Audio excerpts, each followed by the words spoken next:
Oh, we're here. We're live. And welcome to Black Crow Gaming's Meta Monday. I'm your host, Arron, and I've got my lovely co-host and elder for this evening, Elder Toby, with me. And that joke, Toby, is just never going to get old. Say hello. But I feel like you're not doing the wave properly, Toby. So can you please represent the actual elder pose? Hey!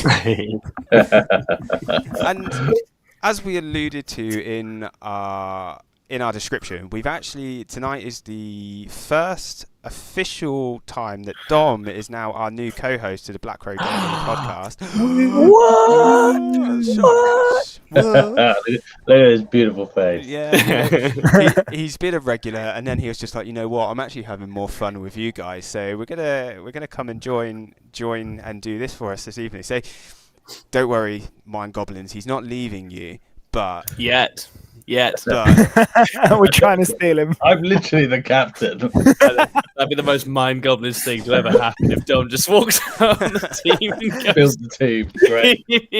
Top 10 in the world, then leaves. I'm it's like do a Manny, achieve it all, and then go casual. And as you can probably see in the middle of our setup this evening, we've got a new face, and that is the face of 6++ Gaming Podcast. This is Tom Lohman. You see him on there regularly. He agreed to come and join us tonight for a bit of a natter, and he's going to talk a little bit to us about what 6++ are up to. And you guys are like making some waves, you know. We're having a good year. Yeah, definitely. I think it's great because us Black Crow lot, we see you guys quite regularly. We're quite friendly with quite a lot of the chaps because we see you at like Peterborough Slam, or we see you at some of the UKTC events. So it's actually, we've got sort of from the States have joined us. Ooh. Nice. Hello. Welcome people from the States. That's my US fans. Hi, my US fans. I'm sure there's at least one. You know what? Toby brings all the milk, you know, all the boys to the yard with his milkshake, but you bring all the States boys to the yard, Tom. Yeah, I've got the Yank demographic locked down. Absolutely. So tonight we're going to talk about quite a few different things, but one of the things that everybody wants to hear about is obviously our reactions to the LVO. And before we get into that, we're going to do a little bit of community love. We've also going to highlight some of the things that have made Dom incredibly angry in our poddy chat, and it was fantastic. Basically just got like a barrage of messages, and the next like, what is this? And he was just like, oh, so and so stole my army, blah blah blah. And it was It wasn't like that. Stir that pot, Arron. However, before we do that, let's get into some community appreciation. So this gentleman, you can find him on Instagram, and this man has insane talent. This is Mr. Brad Glover, and you can find him on Brad Glover's Conversions on Instagram, but look at that paint job. I don't know how he does it. Don't know how he has the patience to sit there and be like, I'm going to do all the lines. I'm going to highlight everything. I've definitely seen this out and about, or versions of it. For sure. I feel like we saw one at one of the Hellstorm. That's right. I think this is it. Yeah, exactly. But it was like seafaring tower with loads of like Ideneth stuff. It was incredible. I mean, I think I saw that at Leicester as well. It's gorgeous. But wow, what remarkable stuff. So if obviously you're watching this and you see this, please go over to his Instagram, give it a like, give it a follow, share him some love, because this man has got some insane talent. Yeah. And you can catch him at a lot of UKTC events. I think he's quite a regular, but you know, I'm pretty sure if he's going to these events, he's probably doing very well on the best painted. But this is. He better not be good at the game as well. You're not allowed to have that and be good at it. That's not. Some people just have too much talent. Next thing you know, he'll be outrageous. Super handsome, super charismatic, got a great personality. You know what? He's just got it all. No, I'll definitely hate him if that's the case. just despise him for all his talent. Pure jealousy. So, Tom, as you've joined us on the podcast, one of the things we like to do is I say to Toby, I give Toby a little brief. And Toby's very good at these. And I asked you earlier in the week, I said to you, what are you like your two factions? And you were like, you're playing your Votan at the minute, and you've got your podcast that you're doing as well, aren't you, with your Votan? Is that right? Yeah, I got Rock and Stone, which we do with Jake Harding from Vanguard and James Marsden from Toys of Mass Destruction, nattering all things Votan. Yeah, so it's a side project. It's a little sort of side project. It's just a great sounding side project. Aren't you like the only one that actually reps Votan competitively, though? They had a moment post. I think between us three, I don't know anyone who's actually much good who's really tried. In the UK, there really isn't. Like, I think Curie from StatCheck's been doing very well in Canada, and Danny Porter from Team Poland, I think, has done quite well with them as well. But actually, in general, there's really not many. There's not many good Votan mains. Like pickups, so like people. Yeah, to be fair, in your team, Dom, James Shapiro is a decent Votan player as well, isn't he? He hasn't been playing them. But he's not been running them of late. Tom Green. Tom Green's been playing them a little bit in your team. Yeah. There is so many Toms involved in this. I know. There's 4 Toms in every class. It's just what happens. It's a Tom off. You just That's why the full name is needed. Is why no one ever calls me Tom. It's always Tom Lohman, and it's been that way since I was like 14. Because there's no point calling someone Tom because you're not going to know who the hell they are.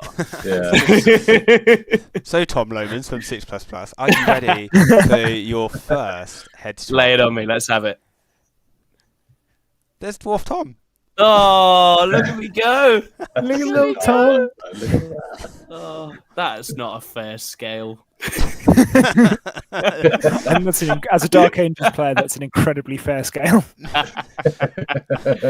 And we got your little face, but you know what, Tom? We also know that you are a bit of a Drakari fanboy. Now they're my true favourites. Yeah. So you're probably quite excited with the Data Slate and hoping that they get some love.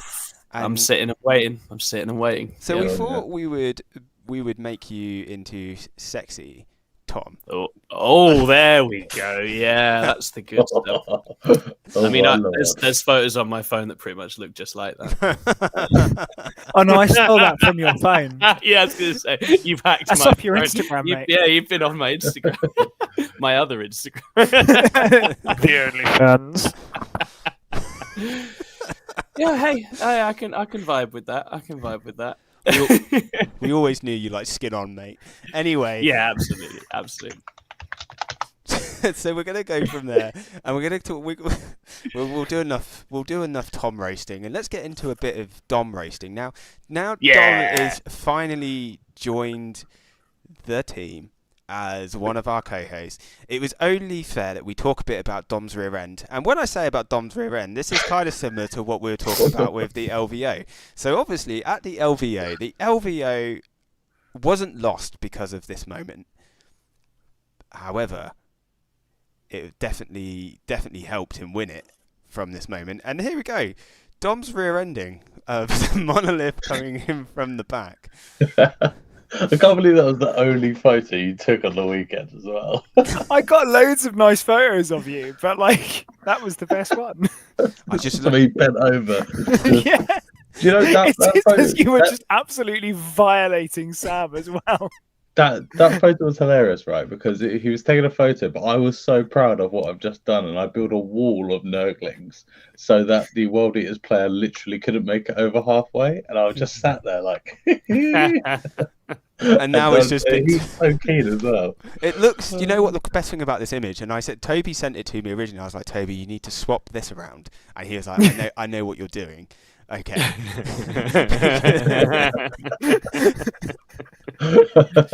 Because my face... Oh my god.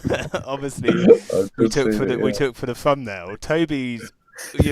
and then Tom's shock and absolute disgust just works really well. But we're going to get into something more serious. So the LVO was quite possibly War Games Live filmed one of the greatest moments I think I've ever seen in a Warhammer tournament. And we talked about this all before the stream. And that moment when the Monolith was able to deep strike behind the Eldari backline and get capture enemy outpost just was incredible. But there was a moment after that which I felt was just out of this world, and we have managed to clip the reaction. So for you guys at home, we're going to play that for you now, and we're going to let this play through. So just give it a second whilst it reloads.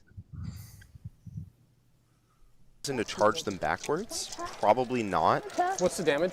I think that he might. I definitely think he Oh, would you keep them need more centralized. two dice because to all they did was survive, go eh? and kill that deck. That was I wonder what I roll. Those dice must combine to make 12? What? But it just died to the contract, yeah. Yes. Oh my god.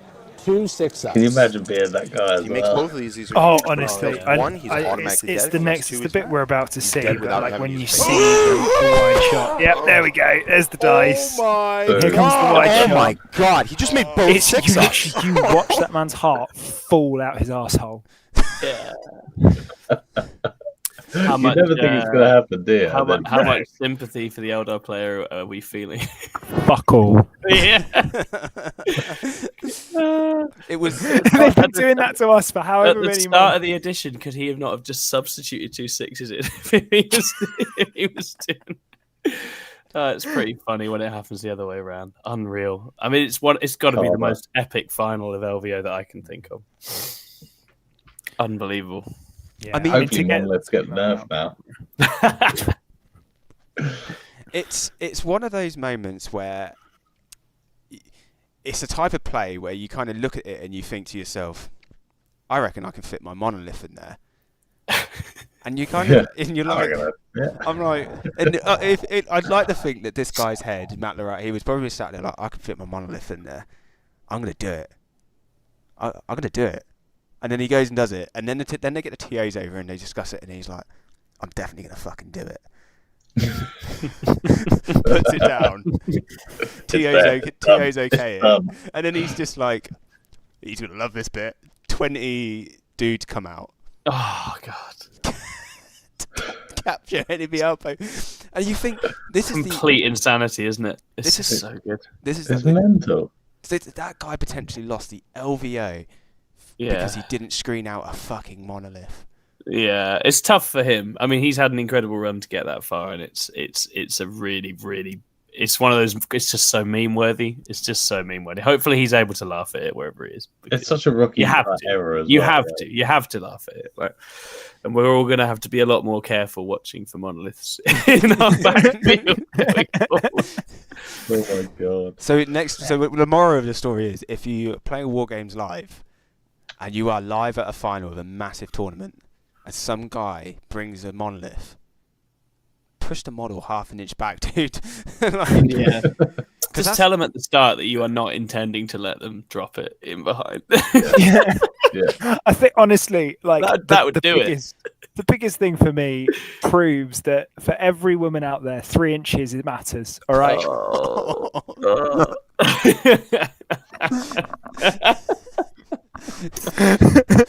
Toby, Gotcha, ladies. Toby, how long have you been waiting to be able to pull that joke? So long. Oh my word. So long. I mean, you got to think the guy's played a marathon amount of games. Oh, you'd be delirious at that point, wouldn't you? You'd be absolutely knackered, like because they played through so many rounds. And I don't know the player. I don't know if he's come from stateside or not. But if he hasn't, then jet lag on top of everything else, like that's tough. It's a real marathon of a thing. Yeah, both players. To be fair, like afterwards, after that moment, the game wasn't lost at that point. But No. I think the bit that when you watch that game, the thing that really screwed his goose was when he pulled back all the Wraithguard to come and deal with it. Yeah. I mean, Yeah. That again, that's where it's an irony that this is happening to Eldar, right? Because that's their whole game plan, which is they make you go backwards. Like they put an income behind you, they make you go backwards, and you lose momentum in the game that way. So it's just funny that it's happened the complete other way around, where he's chucked everything in behind and forced the Eldar to go back. Usually, when you play that Wraithguard list, if you can get them going backwards, you win the game. As soon as they start going backwards, you're like, yeah, we're all right. So when they're coming forwards, you got problems. it was. Yeah, I mean, because you tried to not interact them. You want to interact with them as little as possible because of their sheer damage output. But yeah. That game was made into legend when the monolith came in and he rolled the 666. The game was lost when those Wraithguard went backwards. Yeah, exactly.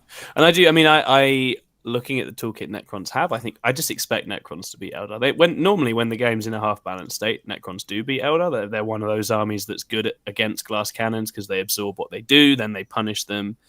And I think anything with the jump up and down crap that Hypercrypt has got is also really good into Eldar, right? Because like Grey Knights aren't good, but Grey Knights beat Eldar, right? Like GSC not very good, but they beat Eldar because they can get in their soft places and hurt them really badly. So I think the guy is probably up against it even without the incredible story that is the monolith, right? Yeah, it's, you know what? It's also one of the games that's created some of the most memes I think I've seen on the internet. It's so worthy, so worthy. It really was, and there's been a lot that I've really enjoyed. I haven't actually got any, which is very unlike me, but there's been some fantastic memes. And the LVO was, you know, massive, 800 something plus players, all, you know, going for that top prize, and then there was all the pods of death or whatever that they were in. What a tournament. Do we think, I mean, LGT is looking to go towards the 1,000 player mark? Is it possible?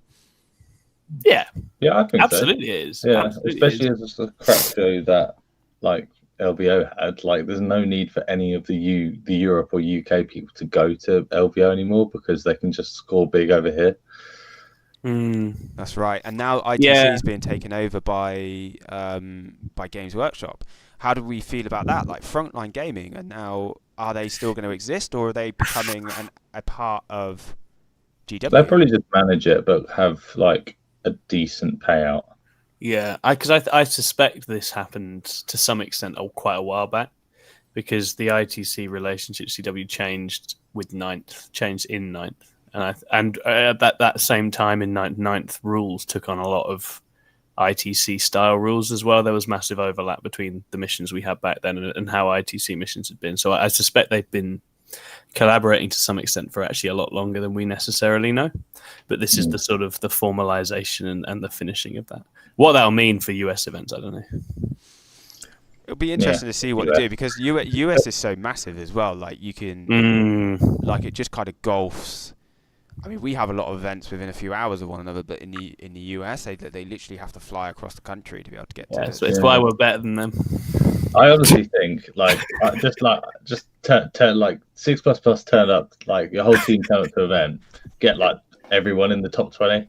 I back your average UK player against the US just because of the density. Like, we all play our strongest players in the UK play each other every time we go to places, and I don't think that happens quite the same way. I think the best in the US are still incredible, but I just think we get the real competition, the density of competition that's maybe a bit tricky for the US at times. But it's because there's so many good players and people that come through in all these different teams that we have now, because we've got a much higher team rate than they do.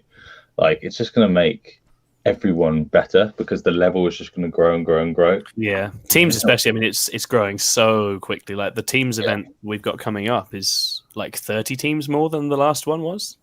Yeah, it's just booming.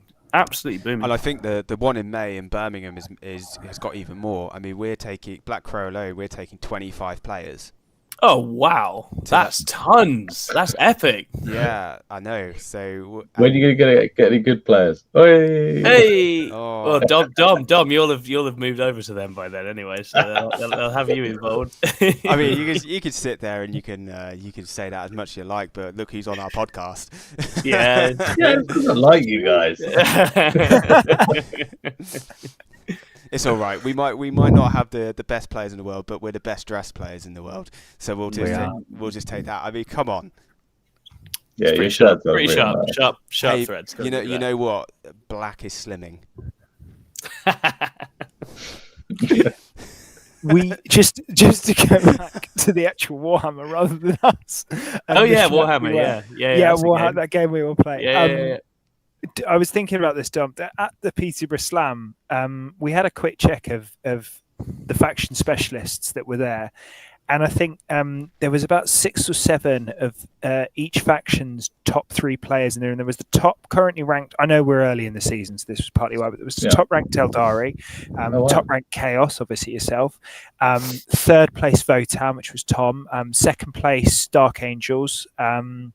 There was third place Demons, first place Death Guard, and first place Death Guard.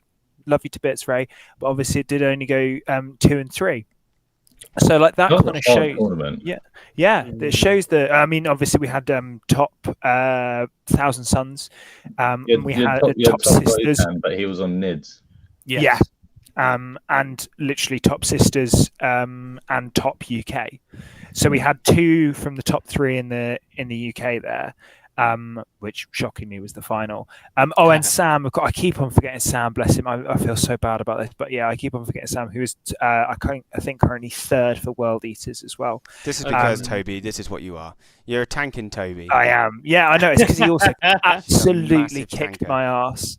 Absolutely sure. We both walked into that match and went, "Oh, this is a really bad matchup for the World Eaters," and then he slaughted me. I love that. There's nothing like a guy who tells you he's supposed to lose the game and then absolutely destroys you. It was literally just like every it's charge, so naughty. It's so every rude. 6, every feel no pain. Arron came back. I was just like, Oh my god, my anus hurts. Oh dear. Does he ever not come back? I've not played against them and had him not come back yet. It always happens to me every time. I think the final bit of salt in that wound is just as he was about to like absolutely shred me. I was like bent over the table, like, Christ, this is going terribly. Dom just walks behind me and smacks my ass really hard. Nothing says love than a bit of unconsensual groping. You need more Nurglings. Just build the wall. They can't get through it. Nurglings I know. so OP into that matchup. They just go, you can't do anything. I'm definitely going to out of context quote you there with the build the wall, by the way, Dom. Just saying that. So that could be your challenge for the next podcast. Like, just have a wall of Nurglings as an art piece. And me being, build a wall. So, Dom, you were a little bit upset earlier, weren't you? And I think this is quite a good opportunity to talk about. Obviously, you're a very good player, but someone actually took your list to a tournament, and your exact army, and exact army. Not only did they perform better with it, they also got on Tactical Tortoise. Look at this. They did such a good job. I'm so proud of them as well. And Tactical Tortoise has offered 2 possible names as to whose it could be. And yours isn't either of them. There's a reason it's called the Abaddon list. You bloody love Abaddon. Yeah. I've basically been running the same list for like 6 months, and I've been like getting Ross and Jamie like into it, because obviously when you look at CSM you go chosen, Lord, and that's the list. Honestly, like for teams and stuff, it's so good. You just completely bully everyone, and like if they go second or first, it doesn't really matter because you just like smash them. Like, it's so good.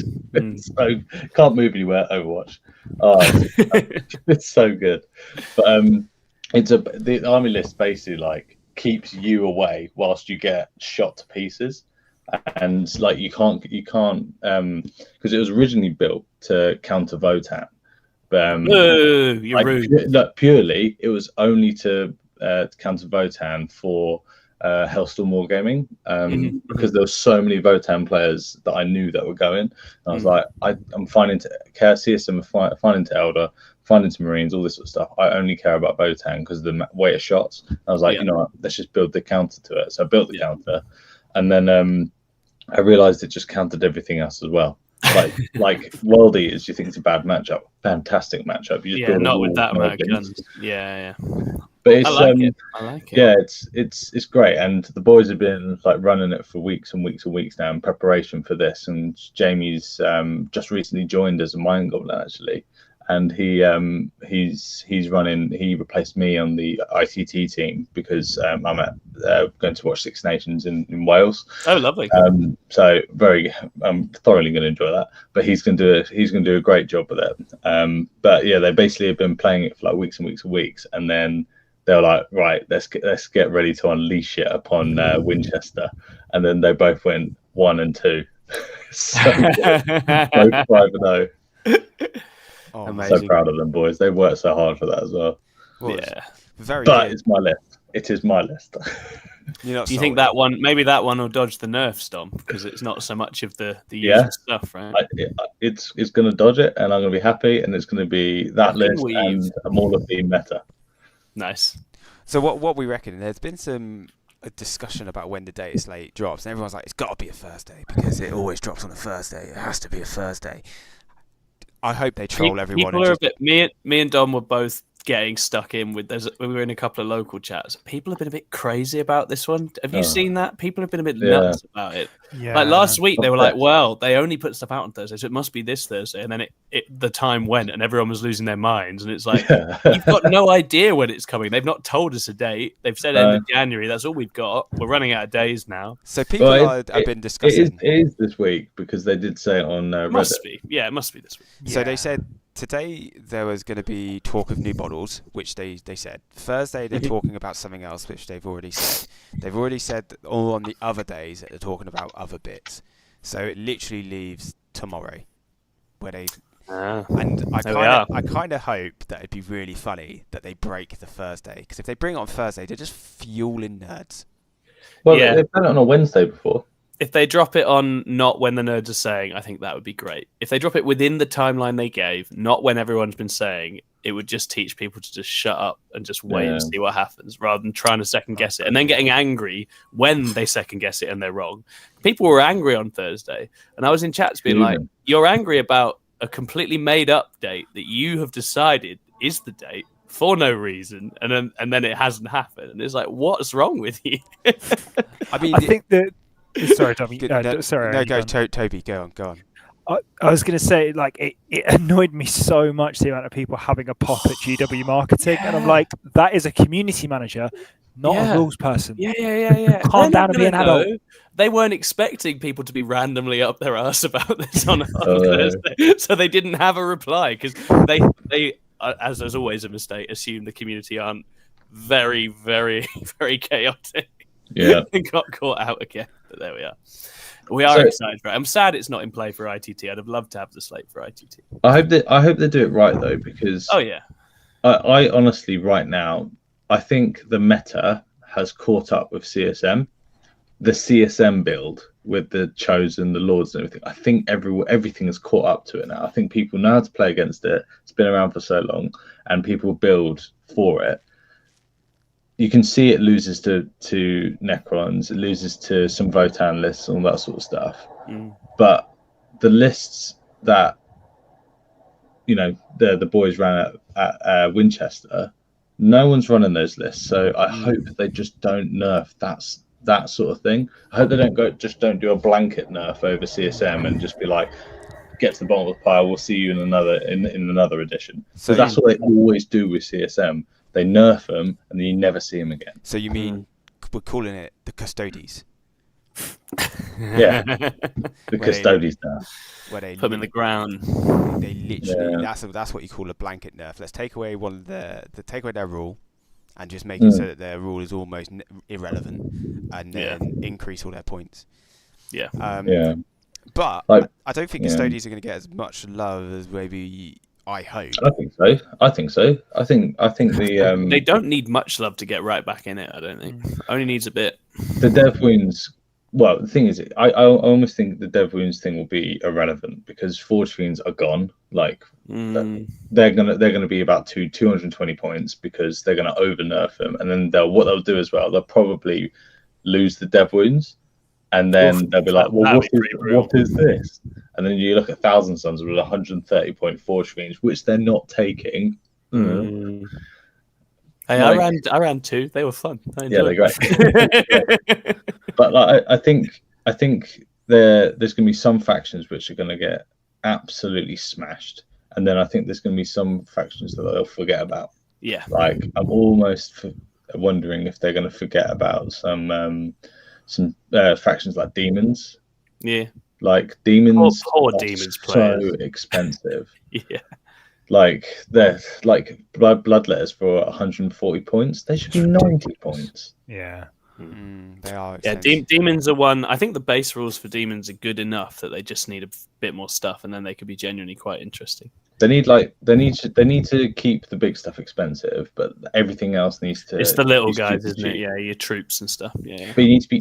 You also need to take away the ability for CSM and Death Guard and all of the gods allies, so they can be taken as allies. Like, it's not fair, because the reason Changeling gets nerfed because Thousands took it as an auto include. The reason my blue scribes are going to go up because they're in every CSM list. Yeah. And like, I mean, there's nothing worth taking for Nurgle, and for maybe Corn Dogs, but I don't think that. But like, they need to stop that and keep it as a faction by itself.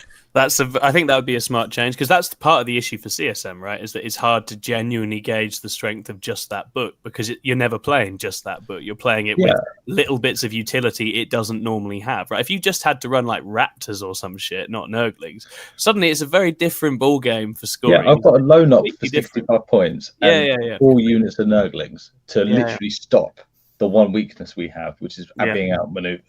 Yeah. What I feel like they need to do to fix that, and you made a very good point, but I don't think they should get rid of the souping and allies. But what I think they should do is, if you ally in anything into your army, like demons, for example, you should pay a points premium.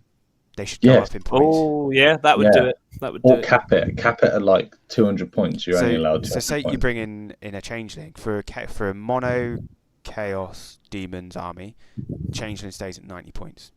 If you bring him into any other army, plus 20 points. Yeah, that'd be a smart change. Yeah, I agree. I think that's good. Because then that protects demons from inflation, then, doesn't it? Basically. Yeah. This is basically what Rishi Sunak should have done. But anyway, he does enough protecting of demons. No, is it a Jeremy Hunt Data Slate? I hope not. Here comes the red briefcase. Yeah, they should totally have a red briefcase when they do the Data Slate, and he just opens it up and gets the points out. That'd be sick. Oh my god! Could you imagine the Games Workshop? Games Workshop. I feel like they've got to do a YouTube video. I miss their Saki YouTube videos. Yeah, exactly. Like when they should just Angron do got that accidentally. all the time. Yeah, when Angron accidentally got revealed, and then they did a Saki video, or when they accidentally made like Votan fucking busted. Yeah, whenever they have the James Workshop guy, I think he should just be on permanent hold, right? He should just be there all the time. He's so funny. Yeah, he is. I would love an opportunity to get him on here, but you can't get Games Workshop staff on here because that's such a shame. So, they should just send him out in characters to things, and he just goes on, just pretends to be the head of the company, and just chaos. He's basically like a Games Workshop version of Brian Blessed. Yeah. You know, he could go around doing book signing, people just there. But you know what? If Games Workshop gets any bigger and he continues to be that character, he'll be at Comic-Con one day. I'd love to see it. Just people turning up in like cosplay of Games Workshop. That'd be amazing. So we're gonna continue our little chat, and I think it's about time, Tom. We kind of lean into some of the cool stuff that 6plusplusGaming are doing at the minute. I mean, you've been smashing it with your YouTube channel, which is growing really nicely. You're bringing out some great content, and you've recently announced a bit of a collab with a foreign team. Yeah, this is such a good story. So can you, I mean, when I read this, I went, the first thing I did, I was like, what? Yeah. Why? Like of all of the places in the world to turn around and have a collab with. Oh, it's so good. So this has all come about in very strange circumstances, right? I went on Contact Loss. You know, we've been doing the channel for a few years now, and I think we're at that point where, you know, we're growing and we're not massive, but I think we're at a nice spot where I think a lot of other people that do content like what we do, right? We've got a lot of good friends in content, and people sort of keep checking and follow what we do. So I got invited on Contact Loss, which is the Polish sort of quite WTC related podcast. And on there, I just said, we're looking to come to WTC this year. We want to play in War Masters, and we'll probably try and make some content, right? That's all I said. And then a few days later, we get a message from the captain of Team Luxembourg.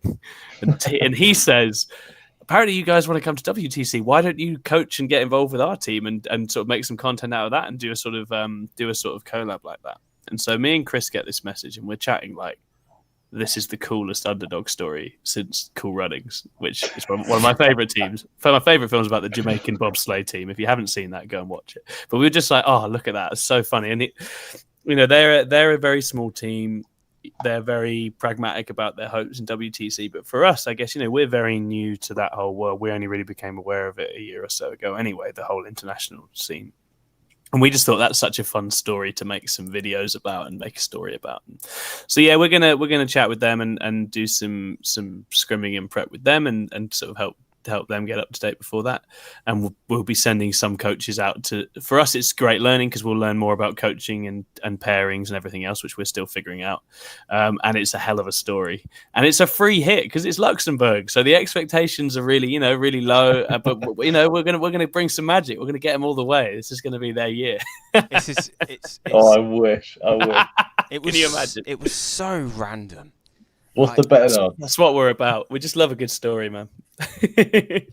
I saw that and I was just like, this is really cool, but this is really random. But then anybody who's met you guys, like obviously I've met quite a few of the 6++ guys. They've come to they came to EA Slam, one of the tournaments that I helped organise. They've been to Peterborough Slam, which is another tournament I'm involved in with Paul. Oh, amazing! And also EAGT, because you've obviously recruited a few people recently, and it seems like in East Anglia, Black Crow and 6++, we kind of bump into each other an awful lot.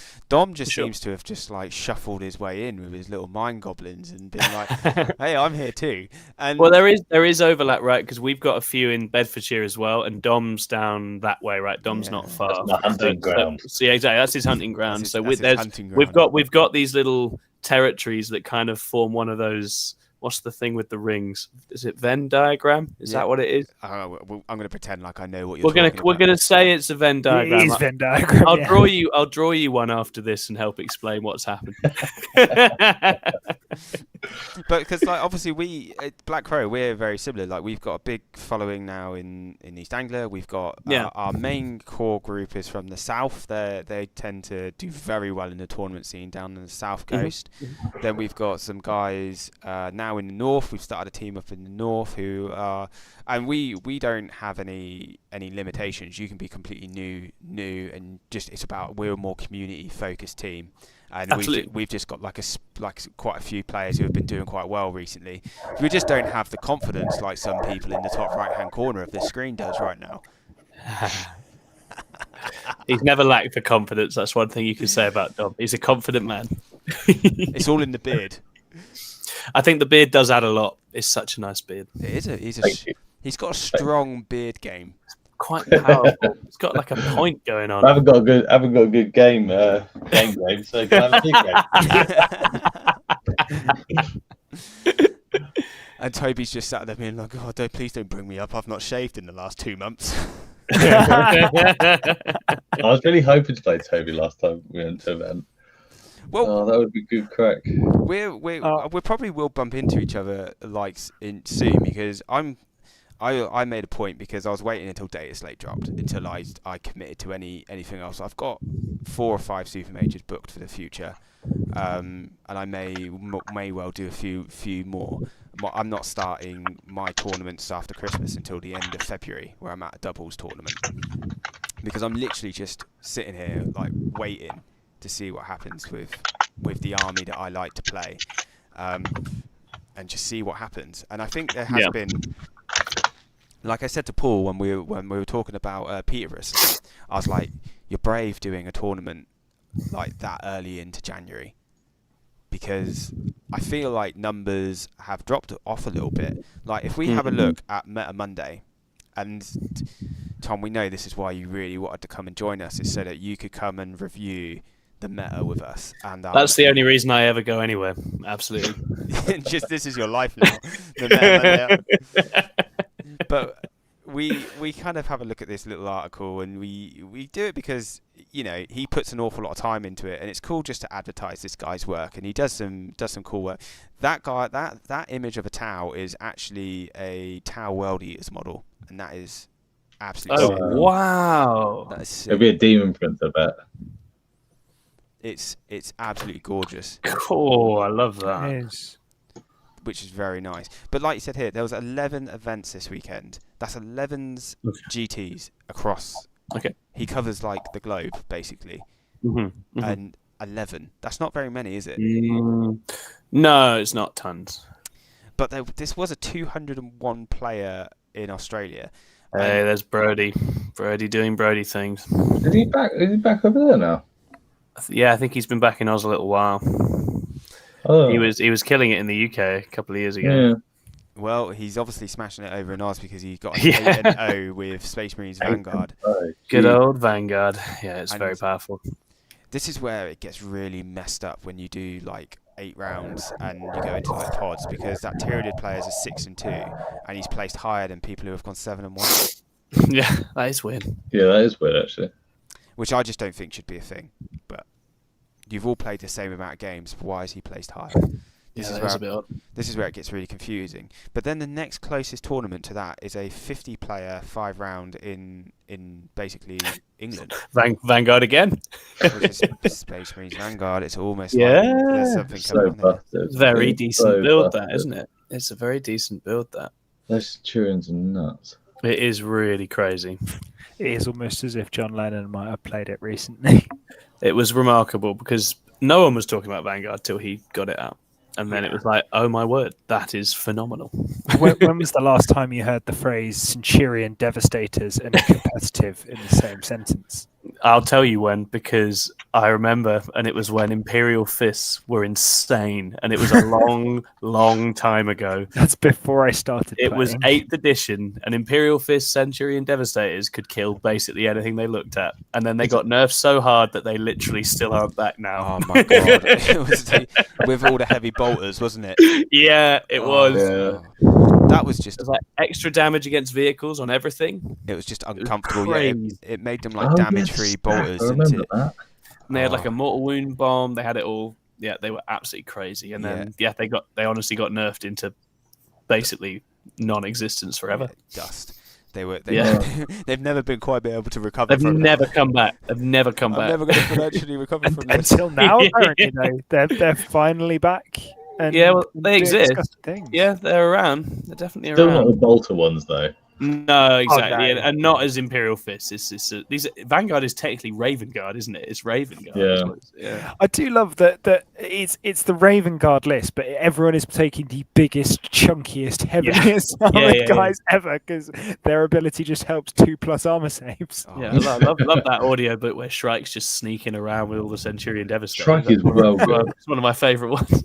Great stories. Have you guys read the new Lion book that recently came out? If we're going to go into... Actually haven't. So, Is it good? So it's really funny. So I read that book and I was kind of discussing it with a friend recently, and we've both come to the conclusion that the Lion basically has dementia. So he wakes up. No, this isn't spoilers. He wakes up and he's like, "Oh man, I don't know where I've been for like the last century." And he's just like, he's like come back out of like a mist, which is really common with like dementia. They just all of a sudden they get this like glimpse of knowing where they are, and then he's like, the only thing that he's good at this moment is still fighting. So he's got this like muscle memory, which is again something very similar to people with dementia. Like you put them in front of something and they're very good at those sort of things. But as soon as it comes to making like rational decisions, he's like, "Oh no." No, he goes back to forgetting who he is, and that he's trying to go through a bush somewhere, and his all his family, his sons, are trying to get him back. So so basically, I've decided that the Primarch, the Lion, has dementia, and It kind of checks out, right? They've been around a long time, those guys. Maybe they're not, not all there now. they've got. I Like, go on, Toby. I do think it has possibly the most iconic line. Well, one of the most iconic lines, only rivaled by the one from Rin's World.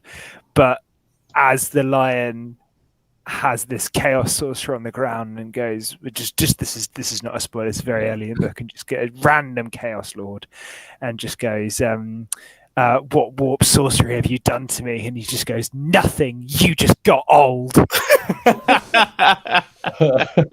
So good.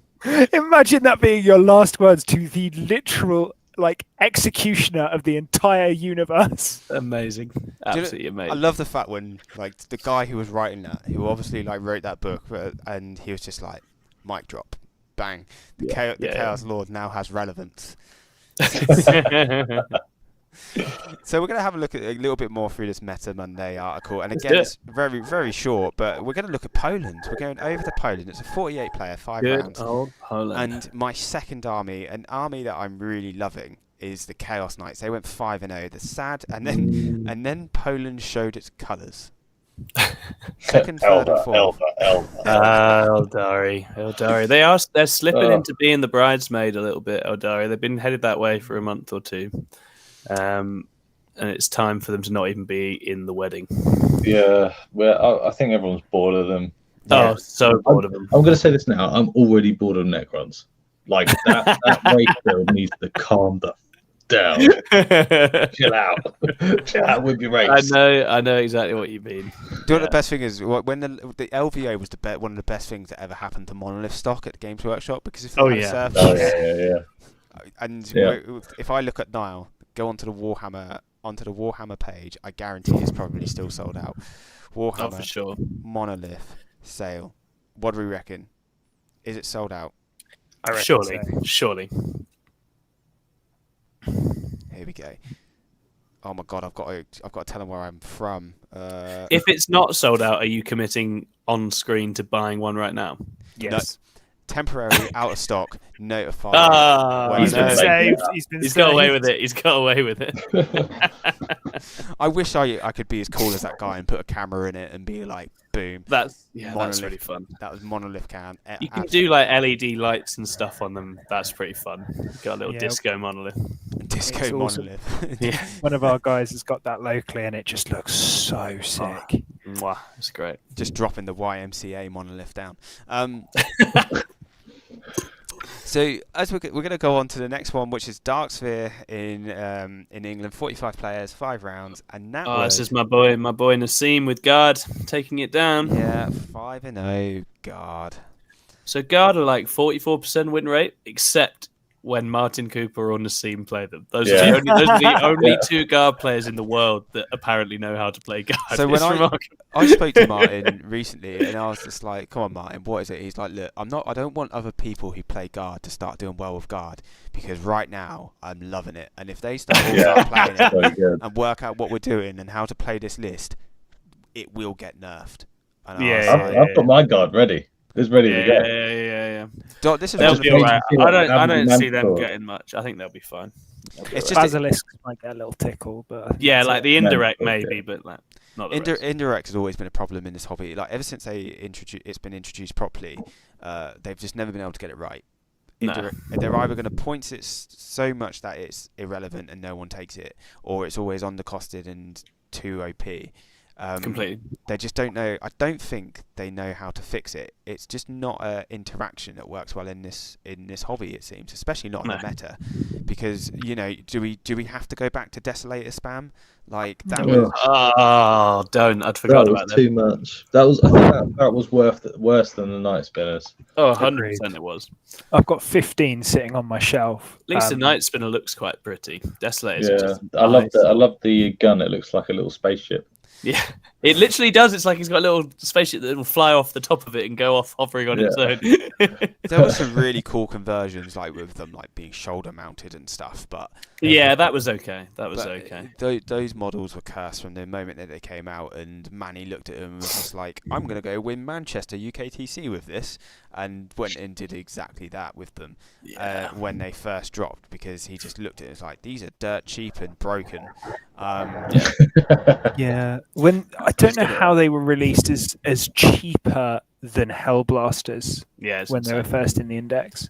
Wow. Like, who thought that was a good idea? Because I remember seeing the original list. It was literally 30 of them. Yeah.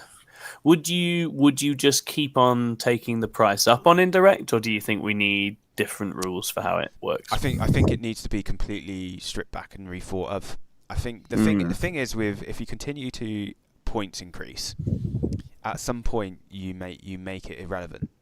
You make a rule completely irrelevant, and I don't think indirect necessarily has a place in the game, I think it's too negative. I think there's certain interactions where it works really well, but this is where they should bring back when we used to have scatter dice. Well, is that biased though from a Custodes combat player though? No, not really, because I've felt like this for a while. I feel like when they got one of the things I used to love from like earlier editions is when we had the scatter dice. So I used to love those, yeah, but it was just too many arguments on the table. That's the only problem. Yeah, it did. Like, oh, it's got 5 guys. No, it's got 8. Well, I think what would be interesting about it is if they were able to scatter it in a way where it was like a single point, and if it hit any part of the target, then it hit the whole unit. That's how you'd fix it, rather than being like, oh look, it's only hitting 2 or it's only hitting 3. Just have it so if that point lands on said unit in any way, there you go, the unit take it. But I honestly don't know how they fix it. I just think it's just. I think you say indirect with 5s with no modifiers to hit. Sorry, what was that? No modifiers to hit. And you can only be hit on a 5. Yeah. I think at this moment in time they just need to try anything to try and make it work, because you shouldn't be able to hit on 2s with indirect.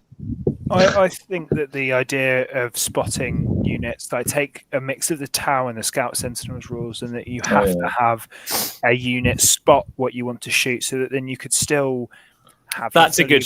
Yeah, spotters would be good. Spotters would be good. You and then you just make it really ineffective if they don't have a bead.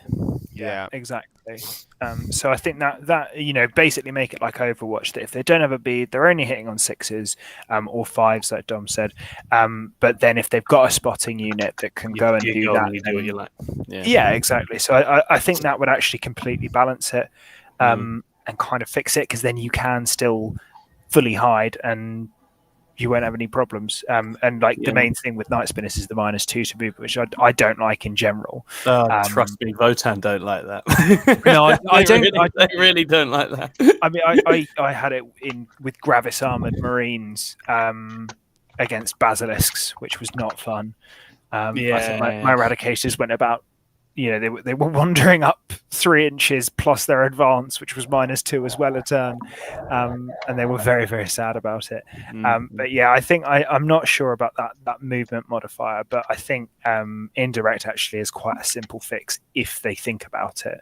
Yeah. We've also got to think as well, we're not like game designers, we're just doing it like wish listing. But from a game design point of view, there's probably an awful lot that they have to think about to try to make it right, because I know with a game as massive as Warhammer 40k, with as much content as it provides, we've seen some of the fuck ups that they've made, right? And like how catastrophic it's been. Like Death Watch, when they initially were able to do, what was it, like 60 or something crazy.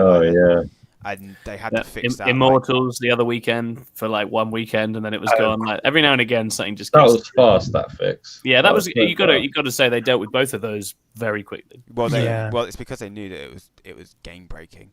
Yeah, not. But I think that willingness, if it's something they just haven't thought about, the willingness to just bash that immediately, I've got a lot of time for. I think that's a really positive change, rather than that being in the game and ruining it for like 2 months. I think that's really.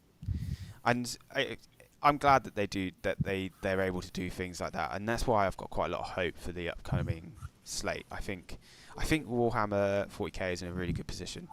I think it's only going to get stronger and better, especially as more codexes drop. We're going to carry on with the Meta Monday article, and we're going to get to Winchester. Now, we know how that went. Oh yeah. Dom's mate smashed it 5-0. CSM again 5-0. Orcs went 4-1. That top three. We got. Was it triple Mind Goblin? My mate, Mind Goblins. Nice, very nice. Well, actually, number 2's Mind Goblins now as well.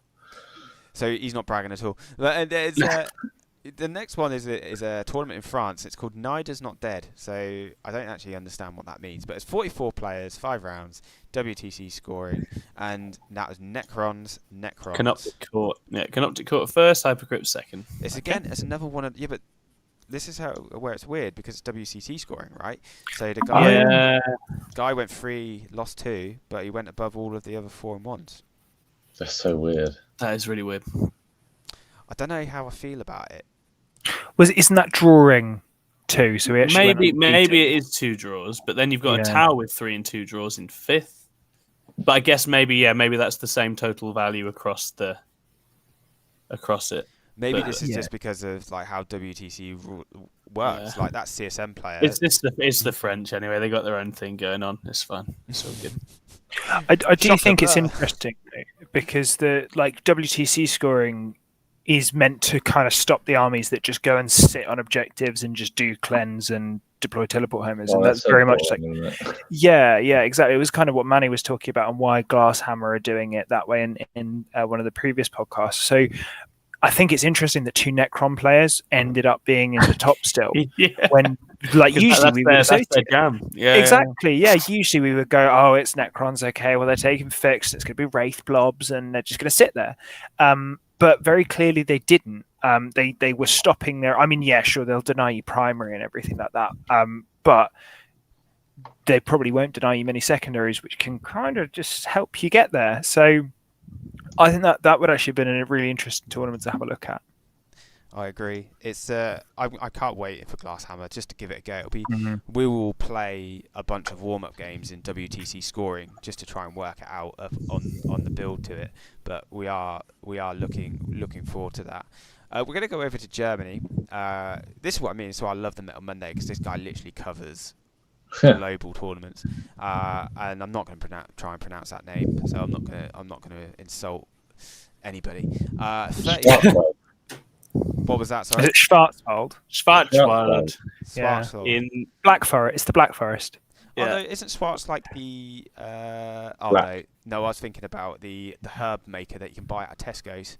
Yeah, Oh, Schwarz nice, is. Yeah, nice. but Schwarz is just black, and Wald is forest. Is the Black Forest. Toby, do you speak German? It's good I language did skills. a little bit of German, yeah. Ah, okay. Anyway, moving on after Toby's revelation. There's many layers to Toby. That's what we're learning tonight. Yeah, Got a lot going on. Well, yeah. How else do I preach out in Germany? Come on. I mean, to be fair, you definitely would fit in Germany in that outfit we've got for Elder Toby. Oh no. Anyway, moving on before I get cancelled. So for this one, we've got CSM 5-0, Eldari 4-1, Votan 4-1, World Eaters 4-1, CSM 4-1, Thousands on 4-1. For 35 players, that is loads of people at 4-1. Yeah, the only surprise there's T-Suns, right? The rest is all stuff you'd expect. T-Suns are like on the verge of being like super OP. They're pilot, okay. which is They're okay. stupid. They are hard work though. I find Yeah, you gotta have a good head on your shoulders. Yeah. It's just. I mean, you take Paul Bridge. Just really Paul Bridge. I've had a couple of games against him running them, and it's just a joy to watch it because it's such a cool army. Like it's such a cool army. And you can do these incredible combos. It's really. It's nice to have a Magnus on the board as well. They've done. Primarchs have had a good addition. Let's face it. I mean, Morty maybe not as much, but a lot of the others are really in a decent spot for the. Yeah, Chaos when the boys. Lion knows where he is, he does really well. Oh, absolutely, yeah. He does very well. So we're going to look at the factorium. So this is when Tom's like, when we get below like 30 player GTs, it's where we find the relevance of the data becomes a little less. And your runs are different at that point. Yeah, and the reason we literally the reason we say that is because anybody can rock up, and this is where you get like skew results. So for example, this is where we see like armies that we wouldn't necessarily expect to win because they're like not double orcs. Look at that. Look, there must be heavy terrain there because look, orcs, World Eaters, orcs. Yeah, so probably stagey dense terrain, maybe the sort of Vanguard Index style. Necrons. Well, Factorum is down by Vanguard Tactics way, isn't Yeah, it? so Vanguard style terrain suits melee stagey armies. So you've got Templars, Orcs, World Eaters. Oh yeah, there's loads. Templars are horrific. Awakened Dynasty is still probably the best one if you're like stashing lots of warriors and Lich Guard and stuff around. So maybe that's what they were doing. Well, there you go then. And then Chaos Knights came in sixth. So And they don't care about walls. They don't care. Good Yeah, sweep. I would say those results are just reflective of the terrain down there, Yeah. which is a bit of a shame, but because there's some interesting stuff It's there. nice to have different local metas, isn't it? I think that's fun. It keeps it I different. mean, you just Battle for the Bend, which is an interesting name, in South Bend. 30. It's me after a curry. Oh, Jesus. Gladius, Black Templars. Yeah, exactly. Black Templars, Orcs, and then Custodies. Custodies third. That again looks quite like a melee, and Votan do alright on that kind of terrain as well. Looks So like I think on a melee really dense board, Yeah. Custodes still have a lot of play, but as soon as Then you open it up, they're in danger. this one here, Oxford Onslaught, looks quite. I'd hazard quite shooty because you got Tau, Grey Knights, Guard, Eldari, Admech in there. Very nice. And Grey Knights, where did they come from getting a second? That's crazy. They've done that every now and again. Like every now and again, a Maniac. I think for Grey Knights, if you can hit Eldar in your last couple of rounds, and you've skilled through the first couple, you can do all right. If you hit any of the others, they don't have a good time. And then we've got a little 24-player one at the bottom, which isn't really very relevant. Fun and games. Fun and games. Someone's bring Hypercrypt. Hypercrypt, yeah. Yeah, it sounds like fun and games. Oh, So, I hate Necrons. you know, we won't go into all the data because at this point it doesn't matter with the slate now dropping. But This world that was, yeah. it's kind of like irrelevant, and it'll be really interesting to see. Not the first couple of weeks post slate. It'll be a month down the line post slate that we'll start seeing a true reflection of where the meta's at and what's being taken and the cool combos. And I love that period because that's when you get like people coming out of the woodwork and like randomly start winning events because they may be like faction specialists and they've been waiting for their army to have their moment. Like all the It's my favourite bit of any meta is when people just unleash it, right? Yeah. And then all of a sudden you get new people at the top of the food chain for a bit until the guys who meta chase come along and buy the army, and then they do very well. And then ruin it and then leave. Get them nerfed. It's so true. They're like a plague of locust. It's like me and Tom of the Real Space Raiders will get super excited about like playing Drukhari, and then like Manny will turn up and ruin everything. There'll be like a 3 beast packs build that gets everything ruined, and when we didn't know it existed. But yeah, I'd be if to be honest at this point, if that just means Drukhari are good, I'll take it. Yeah, well, you got to think as well. Something to think about. When me and Paul were talking about this for the Data Slate, watch what happens to Corsairs, because if they can have Raiders and Venoms as dedicated transports, you could have 3 Venoms, 3 Raiders, 3 Beast Pack, all pre-game move. Ooh. And suddenly we're Votan. That's quite fun. That's quite fun. Yeah, that's an interesting one. I've not looked at Corsairs. Yeah. So one of our lads on the channel, and you guys should totally watch this on the Black Crow Gaming. He's called it Road to Arron. Is it, Toby? He's basically. I actually watched that this afternoon. I enjoyed it. Awesome. So Simon is probably he is a very, very, very good player, but he's also an extremely competent Drukhari player. He's still winning things with Drukhari. Don't get me wrong, he's got about a bazillion Dark Lances, but he's doing it. And if you caught our latest battle report, you would have seen that he went into World Eaters and my word. And Tim is a very good player. Like he's won events down his way. But I think Drukhari are about to have their moment in the limelight again, because I think they're just going to be made super cheap. They're going to become a horde, and they're going to be so cheap it's not going to be able to deal with it all. Yeah, but the only problem is with that. I've just had so many discussions with this about how cheap they are. They're so cheap as it is. They already have so much stuff on the board. Yeah. But like, there's only so much stuff you can fit on the board. I don't want to be Nids. I don't want to be an endless swarm where it's just like I win because I have stuff in 3/4 of the board for 4 turns. And that's not really what. That's not why we started playing them, is it? That's not what it's about. They need a little bit of damage, and they need it in combat. That's what they need. That's all they need. That's all literally all they need. Give them that, and they're cooking. They'll be cooking on gas. But I hope it works out for your friend, because I saw he was embarking on an adventure, and I was like, I really hope they get a good slate, because you've committed now. Simon has committed, and he's got I think the new Road to the Archon episode is dropping soon.